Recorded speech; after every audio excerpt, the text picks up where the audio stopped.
Hi, it's Eva Cartman, and you're listening to the Dream Big Podcast Show, the place to go to learn, laugh, and grow. I'm so excited for this week's episode. Today, we have one of the most successful entrepreneurs in the world and a guest who may very well one day be the President of the United States. He's the owner of the Dallas Mavericks, Shark Tank host. Big Dreamers, are you ready for my interview with Mark Cuban? This is episode 203 of the Dream Big Podcast, and it's time to dream big. Welcome to the Dream Big Podcast Show. We're inspiring you to shoot for the moon, take aim and go. We bring to you amazing guests who truly love what they do. Every day they're living their dreams, and so can you. Dream big, take action to reach your goals. Are you pumped yet? It's showtime, let's rock and roll. Welcome to the Dream Big Podcast Show. I'm your host, Eva Cartman. Before I introduce you to the legendary Mark Cuban, I wanted to let you know that my parents and I put together an amazing free resource with over 50 hours of my favorite personal growth content, including my interview with Mark Cuban, Mel Robbins, the late great Kobe Bryant, Ivana Lynch, Simon Sinek, and so many other incredible guests. Go to dreambigpodcast.com/resources to claim this amazing resource for free for a limited time only. Okay, now it's time for you all to enjoy our interview with Mark Cuban. If you are not familiar with Mark, he became a billionaire with the sale of Broadcast.com in the 1990s and helped orchestrate the team that brought Dallas its first NBA championship in 2011. In addition, Mark is a shark on the ABC hit show Shark Tank. And many of his fans hope that one day he'll run for President of the United States. I asked him if that's part of his plans and so much more in this interview. As always, we have show notes at dreambigpodcast.com/203 where we will include links to everything we discussed in the interview. Also, I'm starting to video record my interviews, so we will be releasing the video interview on our YouTube channel and clips on Instagram. So go to dreambigpodcast.com/203 to connect with me on those channels as well. But now, without further ado, here's my interview with Mark Cuban. Let's roll the tape. Hi, Mark. How are you? I'm great, Eva. How are you? I'm good. Thank you so much for coming to the Dream Big Podcast. It's an honor to have you here. The honor is mine. Thanks for having me on the Dream Big Podcast. Well, before we get into what you have done as an adult, I'd like to talk about what you actually did as a kid, because I know that your first job was selling garbage bags door to door. Can you please share that story? And I'm sure that some people were rude. So what did you learn about sales, and how to not let rejection discourage you? Okay, well, I'll tell you. So I've always really been into basketball. And one day when I was about 12, my dad and his friends were playing poker at our house. And I would go into the poker room all the time just to get the donuts and steal some donuts from them and say hi. And so one day I walked in there to grab a donut, and they were all yucking it up, playing cards. And I was like, Dad, I want a new pair of basketball shoes. And my dad, always the same type of thing. He's like, if you want a new pair of basketball shoes, when you get a job, you can buy whatever you want. Until then, those pair of shoes on your feet look just fine, and they'll work out just fine. And I'm like, Dad, I can't get a job. I'm 12 years old. And one of his buddies who was playing poker with him goes, hey, I got a job for you. I have these garbage bags that I'll let you sell in the neighborhood. I'm like, okay. And so he set me up with these boxes of 100 garbage bags that cost me $3 to buy, and $6 was what I would sell them for. Wow. And I would go to the door. My name is Mark. Do you use garbage bags? And everybody's, yeah, of course I use garbage bags. Well, would you like to buy my garbage bags? And every time you need some, just call me and I'll deliver more. And they were like, sure, here's $6. And so that's how I started probably the world's first and only garbage bag route. But that's also where I learned how to sell, because I learned that if you can do something that helps people, your neighbors or whoever, then chances are there's a good chance you can do business with them and sell them. That selling is really about helping. That's amazing. And actually, Les Brown once said that did people ever say no to you? Would they turn down a 12-year-old or? No, never. Look at this little Shayna Punim. No one's going to say no. Well, I'm sure people really loved buying those garbage bags. And to prepare for this interview, I actually watched you in your interviews, and you can be described as confident. You always share your opinion and you don't let people push you around. So I'm sure some of my young big dreamers, and actually me a couple years ago, are struggling with self-belief and confidence. So do you have any tips for how to build that self-confidence?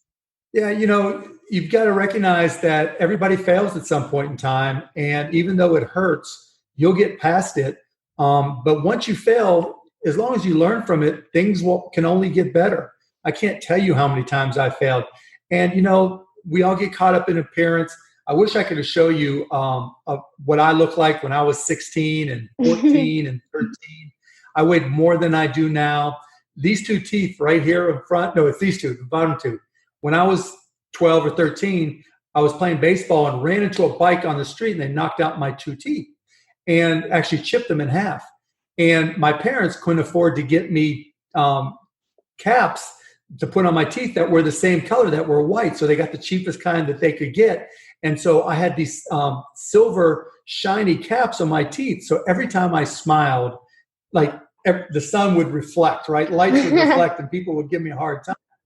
So I had this big bushy hair, bigger than my quarantine hair. I had glasses, big thick glasses, because I was basically blind. I was overweight, and I had these shiny caps. And so confidence, it wasn't like I was confident in my appearance. It wasn't like, people like, oh, he's cool, or I was not part of the cool group at all. But what I did learn was that there were things that I could do that built my confidence. I wasn't always good in school, but slowly but surely I started doing better in school, and I started reading more, and that built my confidence. I started, buying and selling baseball cards and stamps. And even though I spent a lot, time by myself, that allowed me to make some money. That helped me build my confidence. And so for people out there, who may not be the coolest kid, who may not be the tallest or the thinnest, we all have some special ability, the things that we can do well. And that's what I learned to do. I learned to focus on the things that I could do well, recognizing that I could do some of these things better than anybody I knew. And that helped me build my confidence. That's a really great point. And for my big dreamers out there, developing self-belief is a superpower. So find what you do best. And if you don't believe that you have the potential to do something, then the chances are it won't happen. So find what you do best and make it happen. Everybody's got something. Everybody's got something. I don't care if you're 9 years old, 10 years old, 12 years old, 15, 18, 21. Everybody's got something that they're good at. The fun part, and sometimes the hard part, is just finding it. And you may not be the best, but you'll figure out really quickly that if it's something you like to do, you can get a lot better at it and be better than any of your friends. Yeah, that's really amazing. And me and my family, we really love watching Shark Tank and watching you on the show. I mean, you obviously have to like the idea to invest in something, but your focus really seems to be on the entrepreneur, right? Because you also have to know that you can believe in them and that they will accomplish it and achieve their dreams, right? Yeah. Exactly right. That's what I look for in Shark Tank. Somebody who really works hard, somebody who learn, because you have to be really good at learning to start a business, somebody who is able to communicate, and somebody who's nice, because to do well in business, you have to be nice. No one wants to do business with a meanie. No one wants to do business with somebody who's not nice, because why would you? You can buy things anywhere, but you're only going to buy things or work with people that you think are nice. For sure. And an idea is just an idea without a leader who can actually go ahead and execute and make that idea a reality. Because everyone has $1 million ideas in their life, but it's just those people who actually turn those ideas into reality. So you You're actually exactly have, right. Yeah. And you have the power to turn those ideas into reality. And the idea that made you a billionaire was broadcast.com, streaming audio over the internet. So I'm sure others also had the idea, but you and your team actually went ahead and executed on it. So what traits do you think do you have that to make things happen in business? I'm willing to do the work. When we started, now streaming's no big deal, right? We're streaming right now. Back Yeah. then, the idea of streaming video was like, you're crazy. I'll just watch television. Now people aren't even watching television like we used to, and everybody thought we were crazy. What do you mean you're going to use the internet? What's this internet thing? What do you mean you're going to send audio and video over the internet? That's crazy. That's bizarre. But, I believed in the idea. I believed in my vision, and I was willing to do the work because it hadn't been done before. We had to learn a lot. We had to try a lot of different things. We had to figure out things that had never been done before. But that was the challenge. And like you said, everybody's got that $1 million idea, but not everybody's got the $1 million work ethic. And that's really what it comes down to. It doesn't matter if you're 9 years old, 11 years old, even kids who start businesses. If you're willing to put in the time and do the work, you can be successful too. Yeah, that makes a lot of sense. And you, of course, have had so many public successes, like the sale of broadcast.com, owning the Dallas Mavericks, and bringing the city to its first national championship, and of course, being the host of Shark Tank. So I was hoping you could talk a little bit about failure, because of course, not every idea is a smash hit, and some don't work out. So what do you do when an idea does not work? You learn from it and you go on to the next one. Nobody remembers the idea I had to sell powdered milk, because I thought, well, milk is expensive. You just take some of the powdered milk and you mix it in water, and maybe it doesn't taste quite as good, but it's good enough. Boy, was I wrong. That powdered milk business was awful. It went out of business in weeks. It didn't even last months. And so I learned people have got to like your product. It's not always just about saving money, and it's got to be something that people really can connect to and want to use. And so, but I learned, the thing about failure, it doesn't matter how many times you fail. You only got to be right one time, one single time, because no one remembers your failures. How many times did Bill Gates fail? How many times did, Ariana Grande fail? How many times you pick your top artist? How many times Billy, Aisha, what's her last name? Billy, I'm spacing. Billie Eilish, I'm pretty sure. Eilish, yeah, Billie Eilish. Not every single one of her songs is a hit.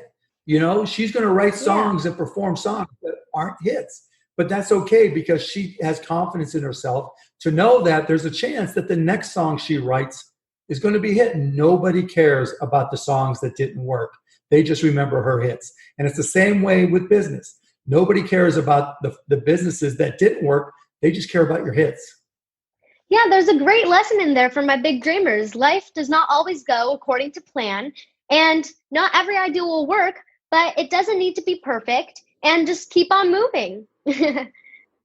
Right. So, yeah, Mark, you are one of the busiest people. Yeah, you are one of the busiest people alive, and with all of your businesses, Shark Tank investments, owning an NBA team, being a family man, I'm sure you do not do all of this alone. So how do you find time, and how important is it to have a good team?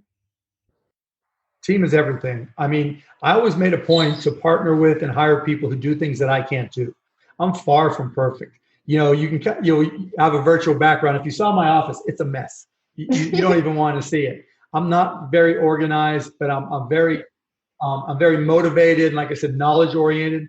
I try to hire people that are very meticulous and very detail oriented. And I try to partner with people that have skill sets that I don't. Learn, different programming languages, have, different apps, different software, different hardware, whatever it may be.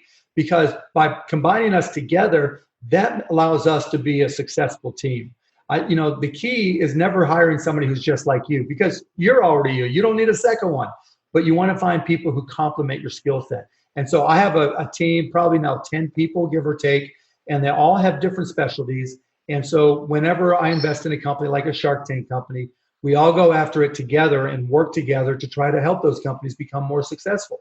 And if it were just me, there's no way it would ever work. But together, we can do great things. Yeah, I totally agree. When I interviewed the late, great Kobe Bryant, he also gave lots of credit to his team. Like he said, he would have never won without a mentor like Phil Jackson and teammates like Shaq and Gasol. But big dreamers, remember, if you have a big dream, find a good team that complements your abilities. So, Mark. Yep. You always want that dream team. Yeah, for sure. Mark, I wanted to ask you about money because I know a lot of people think that it buys happiness. And as a billionaire, you have pretty much enough money to buy any material object you want. And a lot of kids at one point or another will probably say, like, oh, if I get this toy, I'll be really happy. Or if I get this instrument, I'll be the happiest kid in the world. And you seem like a very happy person. So, but I don't really feel the sense that it's money that defines your happiness. Am I right? You're right. I was happy when I was broke.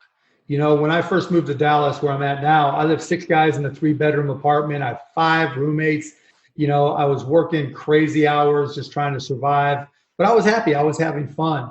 And what I learned is money amplifies whoever you are. When I was broke, I certainly wanted more money, and I certainly wanted it to be easier. I didn't like when my lights would be turned off when I came home. And so what I've seen with other people, if they were happy before they were wealthy, they were happy after they were wealthy. If they were miserable when they were broke, they're still going to be miserable when they're wealthy. And so the moral of the story is do what you can to be a happy person and really have respect for yourself, because then if you make a lot of money, that's when life gets good. For sure. And this is actually very relevant to what we're experiencing right now, because Big Dreamers, at the time we were recording, is COVID-19. And I know a lot of people who are not happy, like adults have lost their businesses and jobs, and kids have not been in school or seen their friends. So Mark, what advice do you have for people right now who are feeling scared or unhappy? I have faith in the American way. I have faith in American scientists and global scientists, for that matter, that we'll find a vaccine and actually a cure for COVID-19. Now, it might not happen as quickly as we like. Nothing ever does.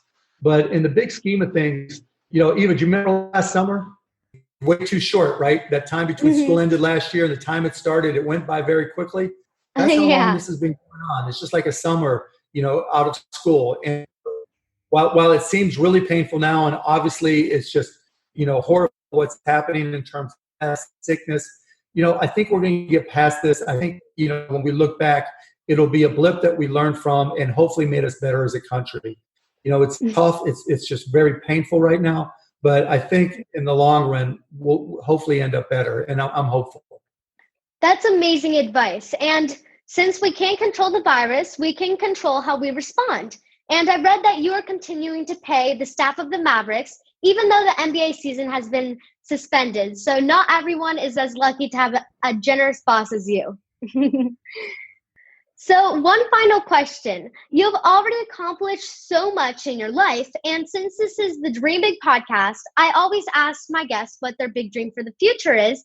And I was wondering if your big dream might include being the president of the United States someday. That's a great question, Eva. I don't think so. You never know. You never say never, right? If you're going to dream big, you also have to be able to adapt and be agile. So I'll consider myself agile.